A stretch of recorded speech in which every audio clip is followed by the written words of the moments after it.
கேட்டிருக்கிறாங்க. நமக்கு தெரியல இன்னைக்கு மிக முக்கிய விஷயங்கள். ஆனால் இதை தவிர எல்லாமே நம்ம பேசிட்டு இருக்கோம். அதுவும் குறிப்பாக முதலமைச்சர் அவர்கள் திசை திருப்புவதில் முழு கவனத்தில் இருக்கிறாங்க. இதை மூன்றையும் உங்களிடம் சொல்லணும். அதுக்கப்புறம் நம்முடைய திருப்பூர்ல சின்ன காளிபாளையத்தில் திருப்பூர் மாநகராட்சி இன்னைக்கு அங்க இருக்கக்கூடிய குப்பைகள்லாம் கொண்டு வந்து இன்னைக்கு நம்முடைய பல்லடத்துக்குள்ள சின்ன காளிபாளையத்தில் கொட்டுறாங்க. திருப்பூர் மக்கள் நல்லா இருக்கணும். இது தேவையெல்லாம் பாத்தீங்கன்னா திருப்பூர், பல்லடம், கோயம்புத்தூருக்கு சண்டை உண்டாக்குறாங்க. இதே மாதிரி வெள்ளலூர் ஒரு காலத்தில் அவ்வளவு பறவைகள் வந்திருக்கக்கூடிய சரணாலயமா இருந்த வெள்ளலூர்ல ஆயிரக்கணக்கான டன் குப்பைகளை கொட்டி வெள்ளலூர் பகுதி மக்கள் ஆயிரக்கணக்கானவர்கள் மனித சங்கிலி போராட்டம் நடத்தி இன்னைக்கு அந்த பக்கமே போக முடியாத அளவுக்கு பண்ணிருக்காங்க. இன்னைக்கு அதே வேலையை சின்ன காளிபாளையத்தில் பண்றாங்க. இடுவாய் ஊராட்சியில இதற்கு முன்பு கிராம சபை கூட்டத்தில் குப்பையை கொண்டு வராதீங்கன்னு சொன்ன பிறகு கூட இன்னைக்கு 2500க்கும் மேற்பட்ட மக்கள் அங்கு உட்கார்ந்து ஆர்ப்பாட்டம் போராட்டம் செய்து கொண்டிருக்கின்றனர். அதனால் உடனடியாக திருப்பூர் மாநகராட்சி இதை கைவிட வேண்டும் என்று கேட்கின்றோம்.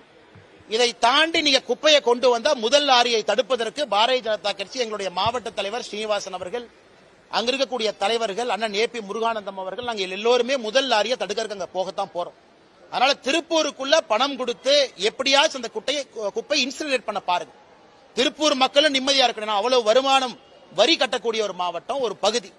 அந்த குப்பையை கொண்டு வந்து இன்னொரு பகுதியில கொட்டி தேவையில்லாத பிரச்சனை உருவாக்காதீங்க. அதே இடத்துல மத்திய அரசினுடைய மூங்கில் பூங்கா இருக்கு. வனமரபியல் வனப்பெருக்கு மத்திய அரசினுடைய நிறுவனம் மூங்கில் பூங்காவை சின்ன காளிபாளையத்தில் உருவாக்கி இருக்கிறாங்க. அங்க ஆக்சிஜன் கொடுக்கணுங்கிறதுக்காக இந்த குப்பையை அந்த மூங்கில் பூங்காக்கு ஆப்போசிட்லயே வந்து கொட்டுறாங்க.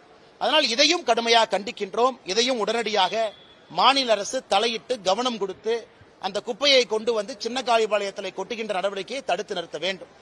நண்பர்கள், உங்களுக்கு கேள்வி இருக்கும், கேளுங்க, பதில் சொல்றேன். கேளுங்க. சாரி அண்ணா.